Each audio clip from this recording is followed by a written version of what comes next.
Folks, we have some big time Ohio State football news with a new Heisman frontrunner. And to be honest, he should have been the frontrunner a few weeks ago, but people hate Ohio State.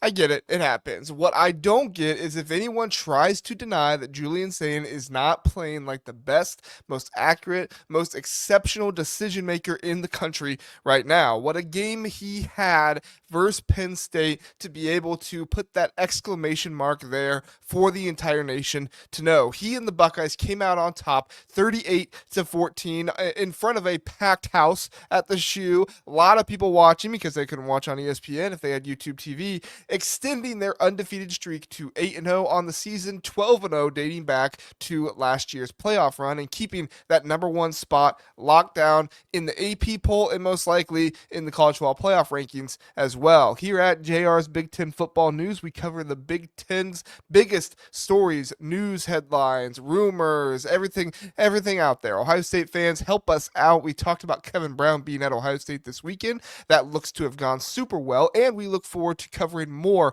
Ohio State gold, maybe some gold hardware with the Heisman in the future. So like, subscribe, tell all your friends, and we appreciate your support.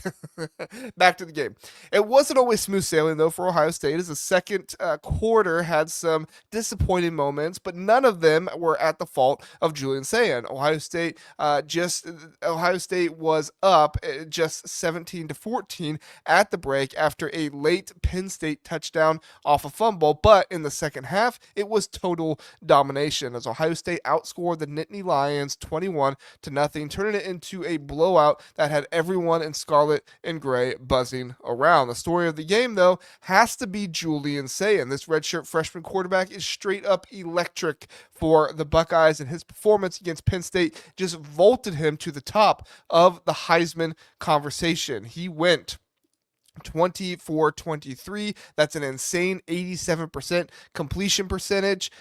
He threw for 316 yards and 4 touchdowns, more touchdowns than incompletions. This is the second time he has done that this season, which that's kind of crazy that anybody does it once in a season, let alone twice in one season. He also had no picks and no fumbles, just pure precision, good play, being able to navigate the pocket by Julian Sayin in this game. It was big time throws, deep shots after deep shots. Once Ohio State figured out how to attack this Penn State defense, they went over the top time and time again. A 45-yard bomb to Carnell Tate for a score, 57-yarder to Jeremiah Smith, which was just perfectly on the money. 3 defenders around him, but only where Jeremiah Smith could get it in stride, and those weren't even his only explosive plays. Sayin was calm under pressure, feeling the rush, navigating the pocket without dropping his eyes downfield, never being sacked, and delivered balls right where his guys could make plays after the catch. Ryan Day nailed it at the end of the game when he said, quote, "That's something that's very hard to teach. He has that feel, and that's something that makes a quarterback special," end quote. Well, you are exactly right, Ryan Day. He is special.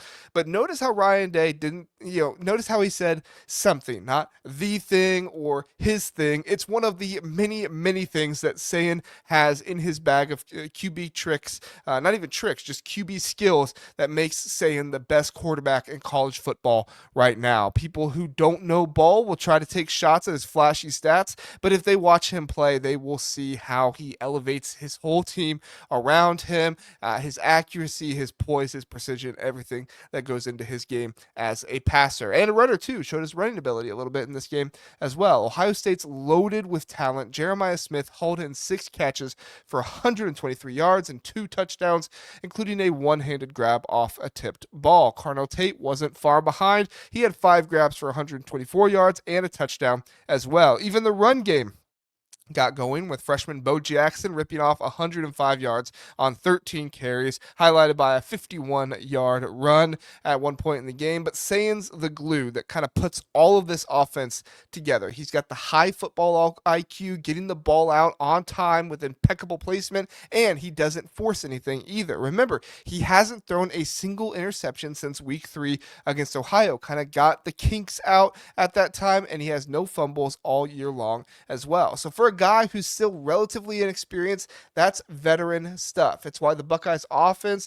which has always schemed to make life easier for QBs, looks unstoppable with him at the helm. You give an offense that's really easy for QBs, you give elite wide receivers, and you give an elite quarterback, and you have something very, very special. And now the Heisman buzz is stronger than ever after this game. Sayin's odds is the odds-on favorite on FanDuel. That it's kind of been fluctuating a little bit. Right now, he is plus 195 on FanDuel, and he's got 2,188 passing yards on the season, 23 passing touchdowns against just 3 picks, and the nation-leading 80.7% completion percentage. His pass rating is now up over 190, and that is obviously elite. He's the first Ohio State quarterback since C.J. Stroud in 2021, who was a redshirt freshman as well, to have 5 games with 300-plus yards and 3 touchdowns. And look at how C.J. Stroud's career is going for him right now. Heisman finalist twice, and doing pretty well in the NFL. Obviously, a starting quarterback there in the NFL just needs an offensive line. But if Sayin keeps this up, he's on track to challenge the all-time season completion percentage record by Bo Nix and Mac Jones at 77.4%. But it's not just numbers, it's the narrative. Sayin's leading the nation's top team, peaking in November when Heismans are won the most, and doing it with poise that bellies his age. Now, let's not sugarcoat it, right? As long as Ohio State wins the Big Ten, right? That is a caveat. As long as Ohio State wins the Big Ten championship game, which they should do that with the way they're playing right now, he should take home the trophy. Momentum matters big time in this race, and Sayin's got it. Compare that to the other front runners this week. Take Fernando Mendoza. Great quarterback, not taking anything away from him. But Fernando Mendoza from Indiana, he was the betting favorite. He was the betting favorite going into week 10, and the Hoosiers crushed Maryland 55-10 to stay undefeated at 9-0, which is huge for them. But Mendoza threw for 201 yards, 14 of 21 passing, and a touchdown and a rushing score, but had a bad early interception. It's a fine outing, not bad, don't get me wrong. I mean, 2 touchdowns is obviously a good outing, but not Heisman worthy, especially in November. He started with an interception on the first drive, and his completion percentage was at 67%, which isn't his usual clip. Indiana's rolling, but Sayin's efficiency and 0 turnover streak in all of these games, since dating back to week 3, gives him the edge, in my opinion, especially on a team with national title expectations. Then there's Diego Pavia over at Vanderbilt, who put up monster numbers. I'll give him credit. He had a line against Texas despite the loss. He was 27-38 for 365 yards passing, 3 passing touchdowns, plus 82 rushing yards on 8 carries, though he did get sacked 6 times in that game. The SEC will not tell you that. They'll just quote everything else to you. The total offense was 408 yards and 4 scores. Listen, Diego Pavia, he's a gamer, no question. He kept Vanderbilt in it against a tough Longhorn squad who got out early in that game, and that kind of heart turns heads, and there's going to be some people that vote for Pavia just based off the storyline.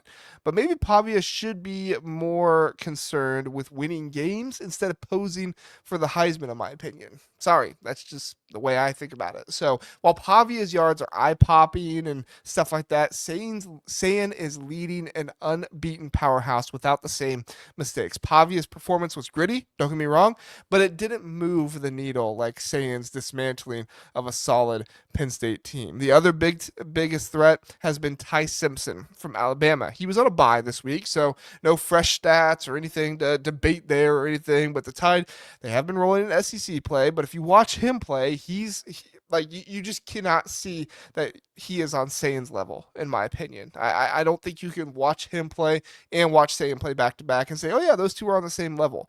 That some SEC homers will, but I just don't think you can. He's not nearly as accurate, takes way too many sacks, and is unreliable under pressure. His odds slipped and have been fluctuating some, but from the last I saw, he is currently sitting at plus 340 on FanDuel. And without a big game showcase, that is tough to overtake someone like Sayin. There's not really all that many big games for him left on the schedule. I think maybe Oklahoma they still have on their schedule. But here's the bottom line. Sayin's not just managing games, as much as some people would like to make you think that. He's not just managing games. He's winning them with elite play that few quarterbacks in the nation can match. Ohio State's defense is incredible. Arvell Reese with his 12 tackles. Kenyatta Jackson had 2 sacks, and the offense is firing all cylinders because of one man, and that is Julian Sayin. If he keeps producing in these high-stakes spots like the upcoming Michigan game, they are going to get UCLA at home, who had some hype going into that Indiana game.